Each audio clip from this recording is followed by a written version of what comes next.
The static crackled through my headset like broken glass. I was 27, hunched over a bank of monitors in a shipping container that smelled like diesel and fear. Outside, Mosul burned orange against the night sky. Inside, I tracked voices that weren't supposed to exist. My name is Danielle Hartley. I was a SIGINT analyst. I listened to secrets for a living. The frequency shouldn't have been there. Clean operations don't leave ghost signals floating in the digital void. But there it was, a secondary transmission piggybacking on our secure channel, rerouting target coordinates in real time. Someone was moving our airstrike. The original target, a confirmed weapons cache in an abandoned textile factory. The redirected target, a residential block 3 clicks east. I keyed my mic. Control, this is Echo 7. We have coordinate drift on the primary target. Requesting immediate abort. Static. Control, do you copy? Target has been compromised. Civilian structures in the kill zone. The voice that came back was ice-cold administrative. Echo 7, maintain radio silence. Target is CIA verified. Proceed as planned. But I could see the truth in the data streams flowing across my screen. Metadata doesn't lie. The reroute command came from inside our own network. Someone with access had moved our missiles towards sleeping families. Control, negative. I'm showing live intercept of coordinate manipulation. This is not the authorized target. Echo 7, you are ordered to stand down. Override denied. Through my headset, I heard the pilot's voice. Payload away. Time to impact 30 seconds. I ripped off my headset and ran. The streets were empty except for stray cats and the distant rumble of helicopters. My boots pounded against broken concrete as I sprinted toward the residential block. The air tasted like smoke and someone else's war. 20 seconds. I rounded the corner and saw them, windows still glowing yellow with lamplight, laundry hanging from balconies. A child's bicycle leaning against a doorway. 15 seconds. I screamed in Arabic the words I'd learned from interpreters. Incoming, everyone, out now. 10 seconds. A door opened. A man emerged, confused, holding a little girl in pajamas. She had dark hair and eyes that reflected the distant fire. 5 seconds. I tackled them both behind a concrete barrier as the night turned white. The building folded in on itself like a house of cards. Glass became rain. The little girl's scream cut through the explosion's roar, high and sharp and innocent. When the dust settled, I was still holding her. She was breathing. The man, her father, was unconscious but alive. Others weren't as lucky. I carried her through the rubble, my hands shaking as I checked for injuries. Behind us, the textile factory, the real target, sat untouched in the distance, its windows dark and empty. My tablet was cracked but functional. I uploaded every piece of data I'd captured, the ghost signal, the coordinate logs, the timestamp of the reroute command. Everything that proved this wasn't an accident. Then I waited for backup. When the cleanup crew arrived, they weren't looking for survivors. They were looking for evidence. Target removed, the team leader reported into his radio. No loose ends. He looked at me holding the girl. Copy that, he asked. I understood. The girl was a loose end. The data was a loose end. I was a loose end. Copy, I said. But I didn't delete the files. I buried them so deep in the system that only I could find them again. The girl went to her surviving relatives. The official report would say the textile factory was destroyed, mission accomplished, minimal civilian casualties. I never reported the ghost signal. 3 days later, my security clearance was revoked. 2 weeks after that, I was stateside, holding discharge papers and a non-disclosure agreement. Honorable discharge, they called it. For the good of the service. The good of the service. I signed the papers. I took the silence. I let them erase me, but ghosts don't stay buried forever. And I kept the frequency. 5 years later, I sit in the back row of a high school auditorium that smells like floor wax and forgotten dreams. My name is Danielle Hartley, oldest daughter, former soldier, the one they said failed her duty and vanished in disgrace. But I didn't disappear. I was erased. On stage, my younger sister Madison adjusts her dress blues one final time before stepping up to the podium. The fabric is crisp, the metals polished to mirror brightness. She looks like everything I used to be before I became everything they needed to forget. Camera flashes pop like small explosions. Local news crews jostle for position. Behind the rope line, my family clusters together in their Sunday best faces, glowing with pride. My mother clutches a small American flag, the kind they hand out at parades. My father's chest swells beneath his pressed shirt, They don't save me a seat. I bought my ticket online like any other stranger. Section J, row 12, seat 18. Far enough back that the cameras won't catch me in their sweep of the crowd. Close enough to see Madison's face when she talks about honor and sacrifice, and serving something bigger than yourself. The words taste like ash in my mouth because I know where they learned them. Ladies and gentlemen, the base commander announces, please welcome Captain Madison Hartley, deploying to Syria as part of Operation Inherent Resolve. The applause thunders through the auditorium. My mother dabs her eyes with a tissue. Madison waves her smile bright and practiced the same smile she's worn in every photo since Mosul made her a hero. The same smile she wore when they pinned someone else's courage to her chest. I watch her take the podium, and for a moment she's 12 again, standing in our backyard in my oversized ACUs, saluting at an invisible flag while I taught her the soldier's creed. I am an American soldier. I am a warrior and a member of a team. Now she recites those same words into a microphone, and the crowd hangs on every syllable. Service means sacrifice. Madison says, her voice carrying the weight of manufactured authority. It means putting the mission first, even when the cost is personal. Even when no one will ever know your name. The irony burns. She's talking about invisible heroes while wearing visibility like armor. Behind her, a slideshow projects images of her career. Madison at basic training, Madison receiving her commission, Madison in Afghanistan. Madison accepting the Bronze Star for exceptional meritorious service during combat operations in Iraq. The Bronze Star they gave her for my frequency. My chest tightens, but I keep my face neutral. 5 years of practice have taught me how to disappear in plain sight, how to watch your own life play out in someone else's story without flinching. Madison continues her speech talking about legacy and duty, and carrying forward the traditions of those who served before us. The crowd nods along, parents and siblings and friends who see only the uniform, not the person wearing it. A woman in front of me whispers to her husband, such a brave young woman. Her family must be so proud. They are. From my vantage point, I can see my parents' faces glowing with reflected glory. My mother films everything on her phone, already planning which clips to share on social media. My father stands straighter, as if Madison's achievements flow backward through bloodlines to elevate everyone they touch. None of them look for me in the crowd. I am the daughter who doesn't exist in family photos anymore, the one they mention in careful past tense when asked about their children. We had 2 girls. Madison's deploying to Syria. Danielle, well, that's complicated. Madison finishes her speech to standing ovation. She steps down from the podium and moves through the crowd, accepting congratulations and handshakes and promises to write. The local news reporter intercepts her for an interview. Captain Hartley, what drives you to serve? Madison's answer is smooth, rehearsed. I serve because someone has to stand watch. Someone has to be willing to make the hard choices that keep Americans safe. That's what soldiers do. We carry the weight so others don't have to. The weight. As if she knows what weight feels like. I stand quietly and slip toward the exit, while the ceremony continues around me. My family won't notice I was here, they never notice anymore. But Madison will go to Syria wearing the uniform I earned, carrying the reputation built on my silence. Outside, the parking lot is half empty. I sit in my car and watch through the windows as the ceremony concludes, as families reunite and cameras capture their final moments together. Tomorrow, Madison will fly to a war zone. Tonight, she'll sleep in her childhood bedroom, surrounded by commendations that should have been mine. But ghosts don't need sleep. And I still have work to do.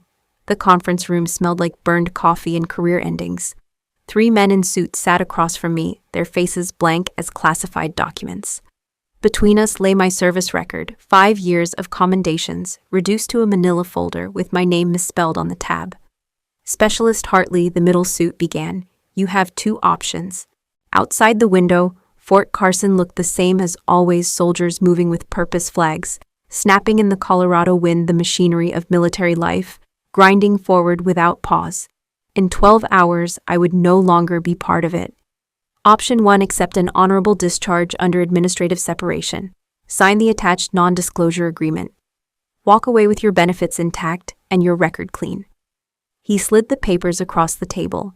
The NDA was thick as a phone book, dense with legal language that boiled down to one simple truth.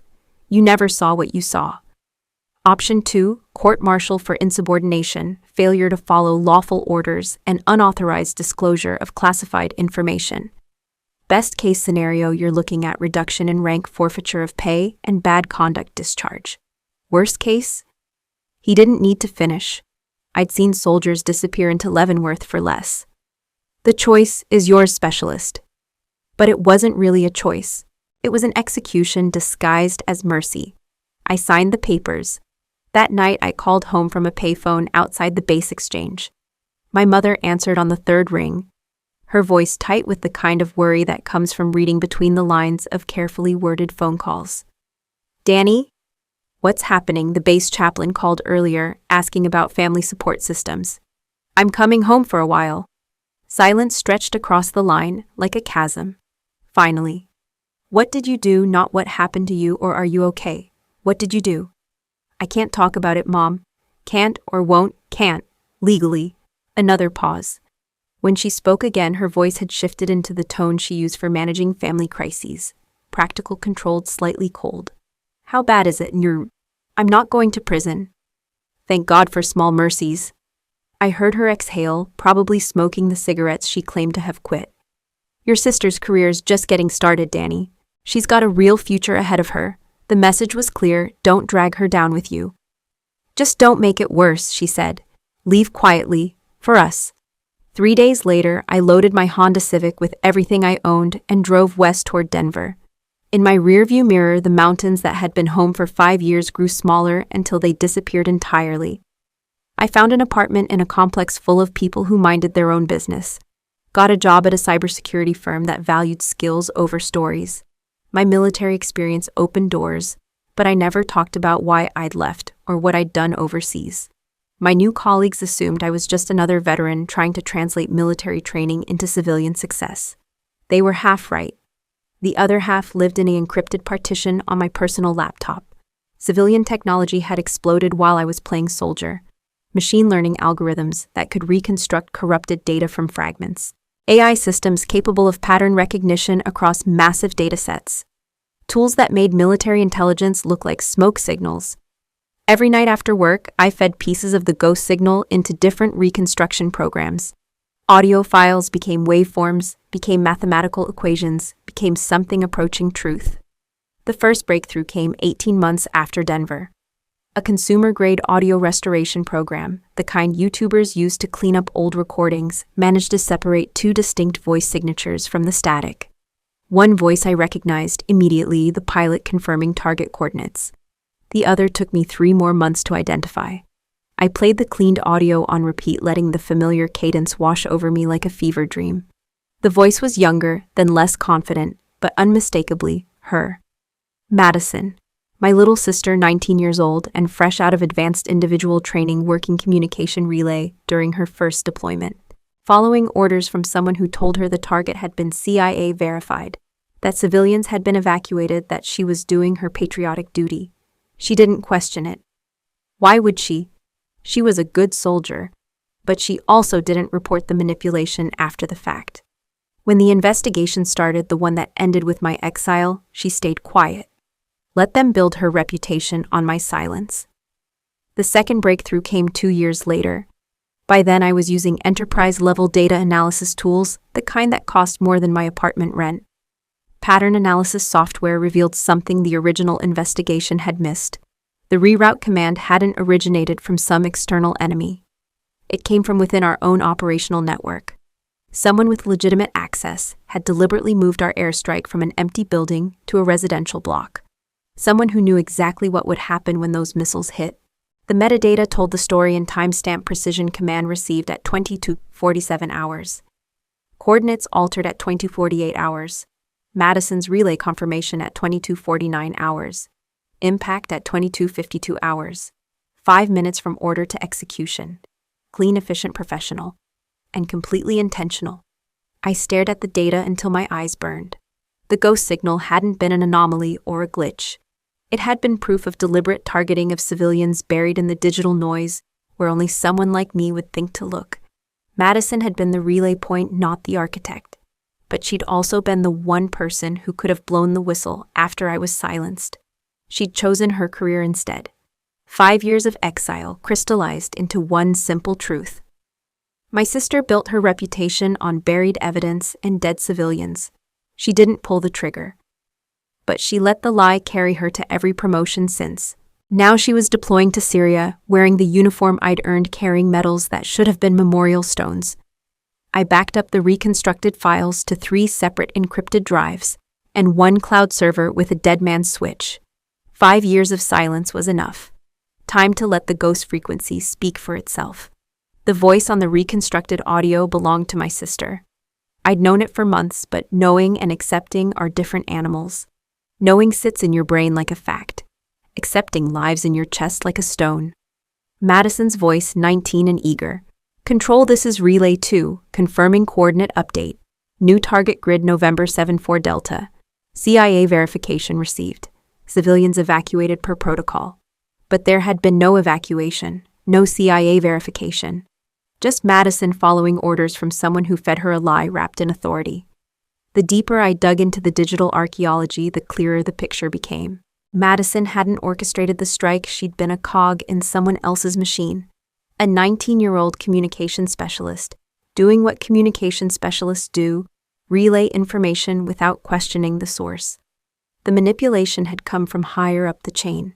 Someone with enough clearance to access the reroute protocols, enough influence to bury the investigation, enough power to turn a war crime into a career opportunity.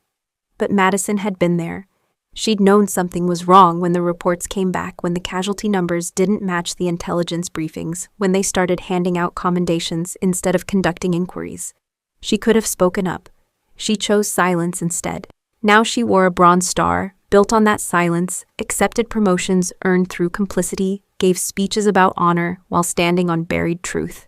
She didn't pull the trigger, but she let the lie carry her to every promotion since.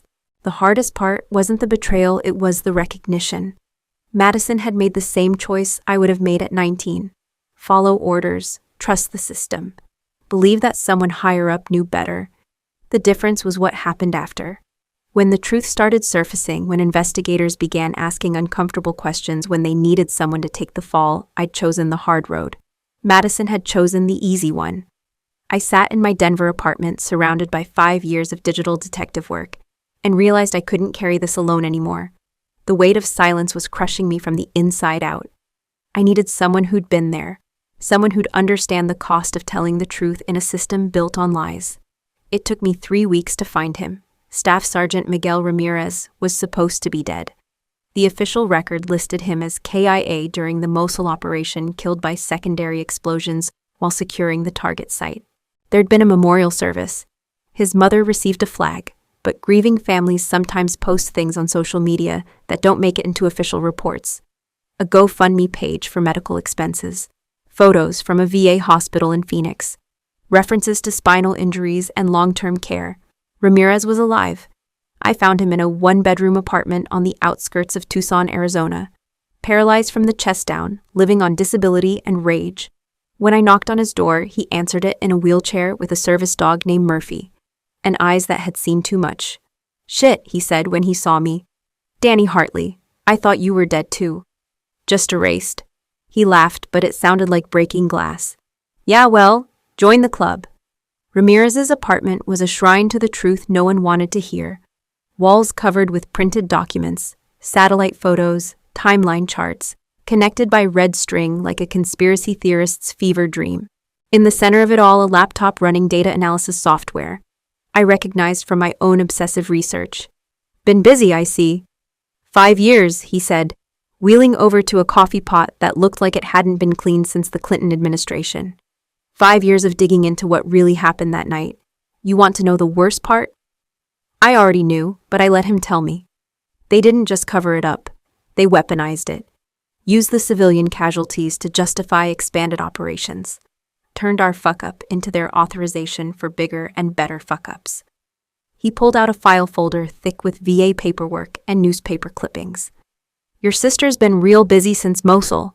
3 promotions, 2 deployments, 1 Bronze Star, and a whole lot of speeches about the price of freedom."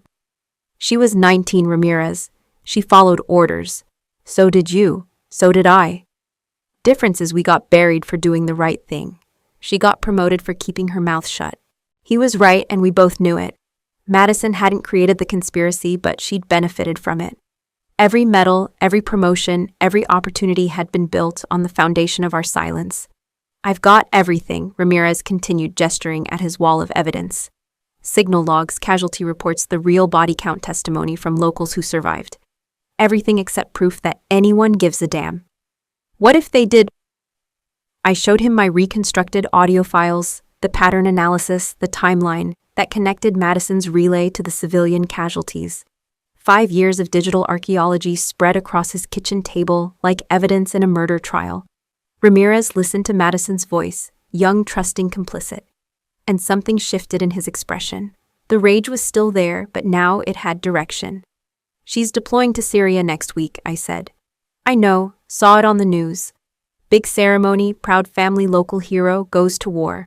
His fingers drummed against his wheelchair armrest. Perfect timing for a data dump. We spent the next 4 hours planning the release, not revenge justice. A careful strategic exposure of the truth, timed for maximum impact and minimum collateral damage. Everything uploaded to a secure server with automated distribution protocols. Military watchdog groups, investigative journalists, congressional oversight committees. Multiple copies, multiple sources, multiple fail-safes. The evidence would speak for itself. Madison's voice relaying coordinates to an airstrike that killed civilians. The cover-up that followed. The careers built on buried truth. Once this goes live, Ramirez warned, there's no taking it back. Your sister's career is over. Your family. My family buried me 5 years ago. They just forgot to tell me, he nodded. When do we pull the trigger, Hyde? Tomorrow, during her deployment ceremony. When the cameras are rolling and the whole world is watching her accept applause for someone else's courage. That night I sat in my apartment and wrote a letter I would never send. An explanation, an apology.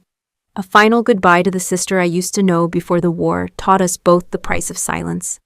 The ghost frequency was finally ready to speak. The auditorium was packed wall to wall with the kind of crowd that makes politicians salivate. Local news crews, military families, veterans in their service caps, high school students fulfilling community service requirements. Everyone wanted to witness Madison Hartley's moment of glory. I sat in the same back row as before, watching my sister command the stage like she was born for spotlights. The deployment ceremony had grown since I'd attended it 5 years ago. More media, more fanfare, more opportunity for speeches about service and sacrifice. Madison wore her dress blues like armor, every crease sharp enough to cut glass. Her bronze star caught the stage lights, throwing tiny rainbows across the front rows, where my parents sat beaming with reflected pride. Today, Madison said into the microphone, her voice carrying the practiced confidence of someone who'd learned to speak in sound bites. I deploy not just as a soldier, but as a guardian of the values that make our nation strong. Honor, legacy, sacrifice. The crowd hung on every word. Behind her, a slideshow cycled through photos of her military career, training exercises, award ceremonies, promotional photos that looked like recruiting posters. She was selling the dream of military service, the sanitized version, where heroes always win and the right choices are always clear. Some sacrifices are seen, she continued. Others happen in the shadows, made by soldiers whose names never appear in headlines, but whose courage shapes the world we live in. The irony burned like acid. She was talking about invisible heroes while standing in a spotlight built on someone else's courage. My phone buzzed. A text from Ramirez, data package ready. Execute on your signal. I typed back, not yet. From my seat in the back, I watched the commanding officer, Colonel James Peterson, according to the program, make his way through the post-ceremony meet and greet. He moved with the fluid efficiency of a career officer, shaking hands, accepting congratulations, posing for photos with families who would treasure these moments forever. When he reached my row, he stopped. Our eyes met across the crowd, and something shifted in his expression. Recognition flickered there, not the polite acknowledgement of a stranger, but the deeper recognition of someone placing a face they'd seen before. He said nothing, just looked at me for a long moment, his expression unreadable, before moving on to the next family. but I caught the way his gaze lingered, the slight pause in his step, the way he glanced back once before disappearing into the crowd. He knew me. After the ceremony, I waited in the parking lot, while families said their goodbyes and news crews packed up their equipment. The Arizona sun was brutal, turning the asphalt into a shimmering heat mirage that made everything look like a dream. I was walking toward my car when I heard footsteps behind me. "Excuse me, miss," I turned. Colonel Peterson stood 10 feet away, his dress uniform pristine despite the heat. Up close, I could see the lines around his eyes, the weight of command that settled on shoulders like sediment. "Yes, sir. Could I have a word privately?"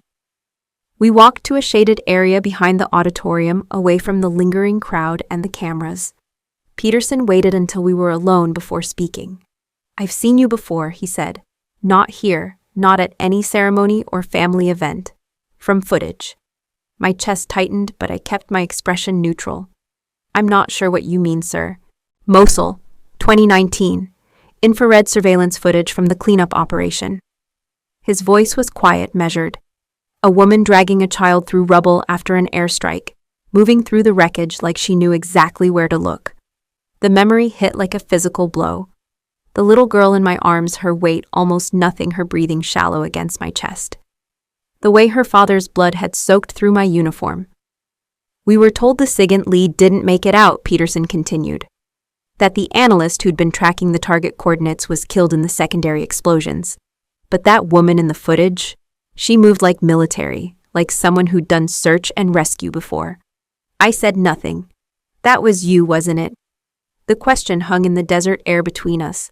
I could deny it, walk away, maintain the fiction that had kept me invisible for 5 years. Or I could tell the truth to someone who might actually have the power to do something about it. I nodded. Peterson's expression didn't change, but something in his posture shifted.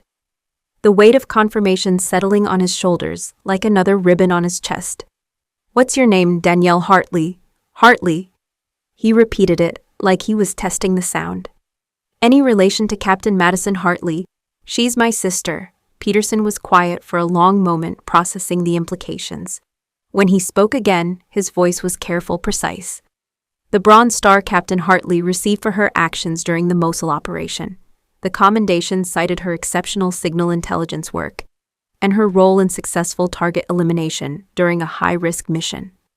"Yes, sir." "But you were the SIGINT analyst." "Yes, sir." "You were the one who saved that child." "Yes, sir." Peterson looked back toward the auditorium, where Madison was probably still accepting congratulations and posing for photos. When he turned back to me, his expression was grim. "Then everything they gave her, maybe it belonged to you." The truth sat between us like unexploded ordnance. Peterson understood the implications, the cover-up, the career built on someone else's sacrifice, the institutional machinery that had turned a war crime into a career opportunity. "Why didn't you come forward?" he asked. "Why let her take credit for your actions?" I tried to come forward. I was told to stay quiet, for the good of the service. And now I pulled out my phone and showed him the text thread with Ramirez. The data package waiting for release. 5 years of evidence ready to detonate with a single command. Now I'm tired of being invisible. Peterson studied the screen, his expression unreadable.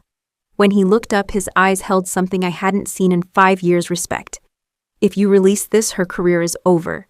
The investigation will destroy everyone involved in the cover-up." "I know. It won't bring back the civilians who died." "I know that too." He handed back my phone. "But it might prevent the next Mosul." I typed a single word to Ramirez: "execute." Within seconds, the data package began its automated distribution across military watchdog networks, investigative journalism platforms, and congressional oversight committees. 5 years of buried truth spreading through digital channels faster than wildfire. Peterson's phone buzzed. Then again. "It's done," I said. He nodded, no longer looking at me like a stranger. "What happens now, Rakat?" "Now we find out what justice looks like when it finally catches up." The truth spread like a virus through secure networks. I drove home from the ceremony in silence, my phone buzzing with notifications I didn't check. The Arizona desert stretched endlessly on both sides of the highway, empty and indifferent to the digital wildfire consuming my sister's career in real time. By the time I reached my apartment, the data package had propagated across 17 different platforms: military watchdog sites, investigative journalism networks, congressional oversight databases. Each recipient would verify the information independently, cross-reference the evidence, and draw their own conclusions. But the conclusions were inevitable. The signal logs didn't lie. The satellite overlays showed exactly what had been hit. The audio reconstruction contained Madison's voice, confirming coordinates that killed civilians. I poured a glass of wine and sat on my balcony watching the sunset over Denver's skyline. Somewhere analysts were diving into 5 years of buried evidence. Somewhere editors were crafting headlines that would end careers. Somewhere my sister was probably still accepting congratulations from people who had no idea their hero was about to become a cautionary tale. My phone showed 43 missed calls. I didn't need to check the numbers to know who they were from. The first public response came at 11:47 p.m. Mountain Time. Military Justice Watch published a preliminary analysis titled "Mosul Incident: New Evidence Suggests Systematic Cover-Up." The article was careful, clinical, focused on procedural failures, rather than individual culpability. But the implications were clear: someone had buried evidence of civilian casualties to protect military careers. Within an hour, 3 more organizations had published similar pieces. The evidence was too comprehensive to ignore, too well documented to dismiss as conspiracy theory. Audio files with voice authentication, satellite data with timestamp verification, signal logs with digital signatures intact. The story had legs. I woke up at 5:30 a.m. to my phone vibrating across the nightstand. 72 missed calls. Text messages from numbers I didn't recognize. Voicemails from reporters who'd somehow gotten my contact information. The missed calls from my family had stopped around 3 a.m. I made coffee and checked the news. The story had gone mainstream overnight. CNN led with military investigates alleged cover-up of civilian casualties. Fox News countered with hero captain under fire from anonymous accusations. The Associated Press went with the more neutral, Defense Department reviews Iraq operation after new evidence emerges. But the headline that mattered came from Defense News at 6:15 a.m. Captain removed from deployment pending investigation. The brief article was 3 paragraphs of military bureaucracy, wrapped in careful language. Captain Madison Hartley has been removed from deployment orders, pending an investigation into newly surfaced allegations regarding a 2019 operation in Iraq. The Defense Department declined to comment on specific details, but confirmed that all personnel involved in the operation would be subject to review. Captain Hartley's deployment to Syria has been indefinitely postponed. I closed the laptop and walked to my kitchen window. Denver was waking up, traffic building on the highway's office lights, flickering on in downtown towers, the ordinary machinery of civilian life, grinding forward without pause. None of those people knew that a career had just died in 3 paragraphs of administrative prose. My phone buzzed. A text from Ramirez: "It's done. Military Times just picked it up. Your sister's name is trending on Twitter." I didn't respond. There was nothing left to say. The real confirmation came at 9:30 a.m., when I was pretending to work at my computer while monitoring news feeds. A local Phoenix station ran a human interest piece about military families dealing with deployment stress. The segment included a brief interview with my mother conducted outside her house that morning. She looked older than I remembered. Gray hair pulled back in a hasty ponytail, no makeup, wearing the same robe she'd owned since I was in high school. Behind her, news vans lined the street like vultures. "We're just asking for privacy during this difficult time," she told the reporter. "Madison is a good soldier and a good person. We stand behind her completely." But her eyes told a different story, the same eyes that had looked at me 5 years ago when I'd called from Fort Carson asking what I'd done wrong. Now she knew what it felt like to have a daughter's career destroyed by allegations she couldn't understand. The reporter pressed, "Are you aware of the specific nature of the accusations against your daughter?" "We don't comment on ongoing investigations," my mother replied, using the same language she had learned when I'd become the family member who didn't exist in Christmas cards. The interview lasted 90 seconds, long enough to show the world that Madison Hartley had a family who supported her, not long enough to explain why one daughter stood in front of cameras while the other had been erased from family photos. My phone rang. My mother's number. I let it go to voicemail. It rang again. Madison's number. Voicemail. Again, my father. Voicemail. I turned off the phone and went for a walk. The Denver streets were full of people living their lives, walking dogs, pushing strollers, heading to lunch meetings, conducting the small business of ordinary existence. None of them knew that somewhere in Arizona, a Bronze Star recipient was probably sitting in a conference room explaining to military lawyers why her voice appeared on audio recordings from a botched airstrike.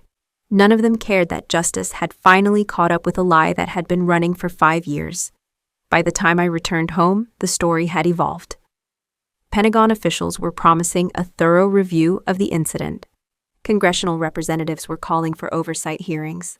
Military reform advocates were using Madison's case as evidence of systemic problems with accountability and transparency. My sister had become a symbol, not of heroism, but of institutional failure. The irony wasn't lost on me. For 5 years, I'd been invisible while she wore the spotlight.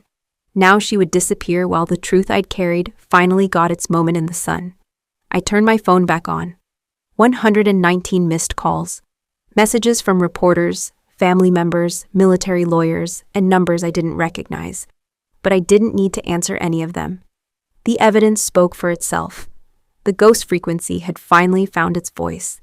And somewhere in Arizona, my family was learning what it felt like when the truth refused to stay buried. 3 days after the story broke, I received an email from an address I didn't recognize. The subject line read DoD Archive Update, Operation Desert Falcon. The sender was listed as Defense Department Records Division. No name, no signature, just a bureaucratic notification that would have been easy to dismiss as spam. But the attachment changed everything. It was a PDF of the official after-action report for the Mosul operation, dated November 2019. The same report I'd tried to correct 5 years ago, the one that had listed me as unavailable for comment, and credited Madison with signal intelligence work she'd never done. Now it read differently. Under Mission Communications Team Lead, my name appeared in standard military format, Hartley Danielle M. Specialist U.S. Army Signal Corps.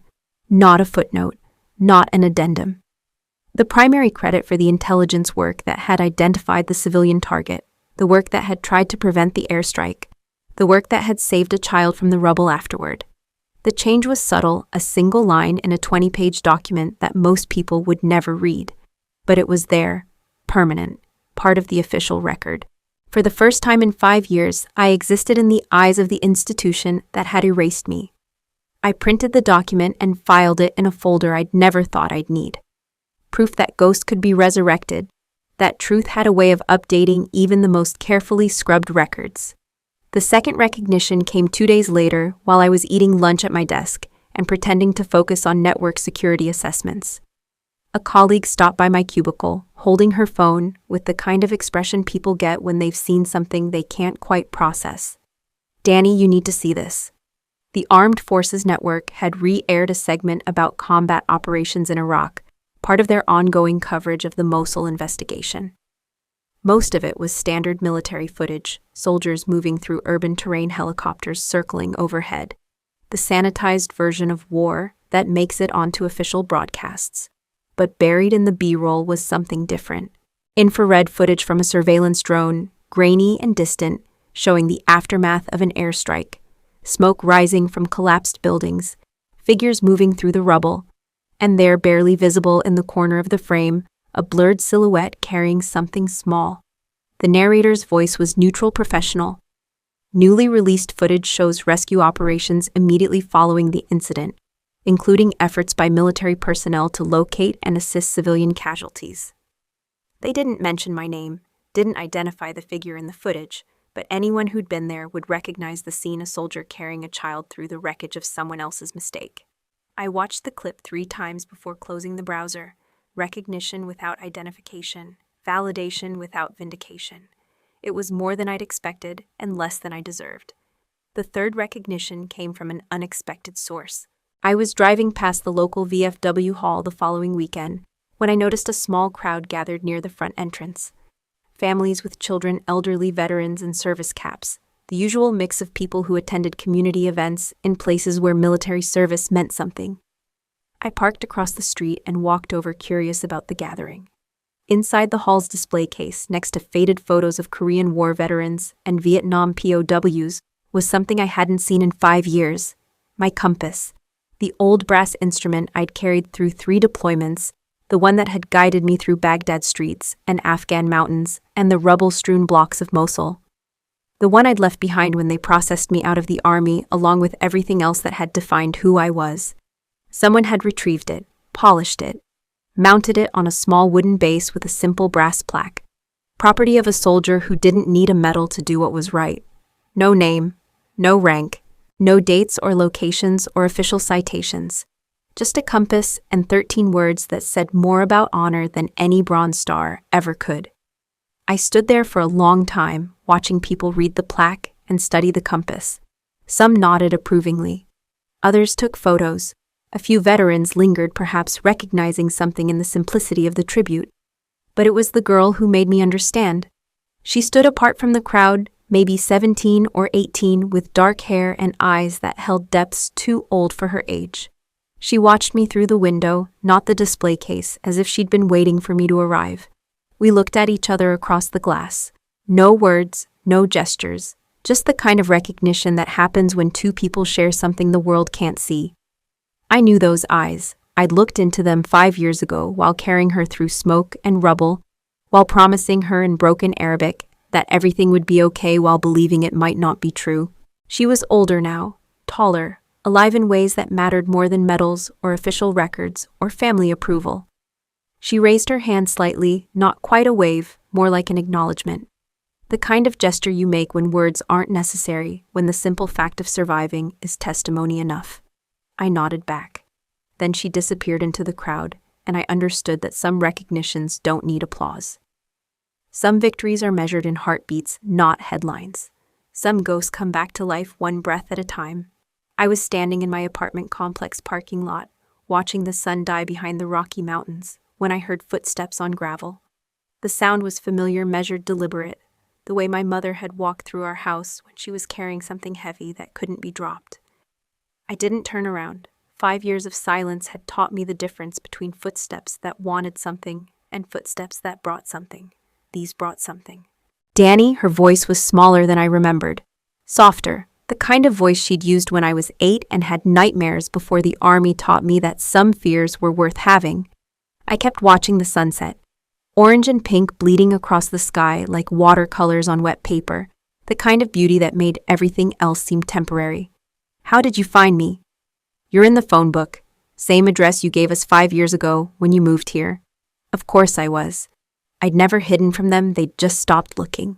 She moved to stand beside me, not close enough to touch, but close enough that I could smell her perfume. The same scent she'd worn to my high school graduation, my college send-off, my army commissioning ceremony, all the milestones when she'd been proud of me before pride became complicated. I saw the news, she said. Which part? All of it. The investigation, the recordings, the little girl. We stood in silence for a moment. In the distance, Denver's skyline caught the last light glass, and steel transformed into something almost beautiful by the dying sun. Madison's been suspended pending the investigation, she continued. They've taken her security clearance. Her deployment's been canceled indefinitely. I nodded. I'd seen the headlines. Captain under investigation. Military career in jeopardy. Heroes fall from grace. The same media machine that had built Madison up was now tearing her down, feeding on the wreckage of institutional failure. She's back home, in her old room. Hasn't come out in 3 days. I'm sorry. And I was. Not for the truth, but for the cost of it. For the fact that justice sometimes looked like watching your little sister's dreams crumble in real time. My mother's hand touched my shoulder. Light as a bird landing, warm as forgiveness I hadn't realized I needed. I should have believed you. 5 words. No tears, no dramatic declarations, no explanations about family loyalty or institutional pressure or the impossible choices parents make when they can't save both children. Just 5 words that contained 5 years of silence, 5 years of choosing one daughter over another, 5 years of letting fear dress itself up as wisdom. I didn't respond. Didn't turn around, didn't cover her hand with mine, didn't offer the absolution she might have been seeking. Some apologies aren't meant to be answered, they're meant to be carried. The sun disappeared behind the mountains, leaving us in the kind of purple twilight that makes everything look like a memory. Around us, the parking lot filled with the sounds of ordinary life, car doors slamming, children playing, the distant hum of traffic, carrying people home to dinners and homework, and the small rituals that make up a life. My mother's hand stayed on my shoulder for another moment, then lifted away. "I'll let you know about Madison," she said. When things settle." I nodded.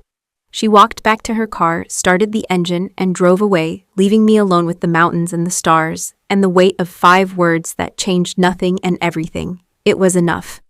Some people get medals for staying silent. Others get erased for doing the right thing. But the truth has memory, and ghosts don't stay buried forever. I sit in my Denver apartment, watching the city lights flicker against the darkness.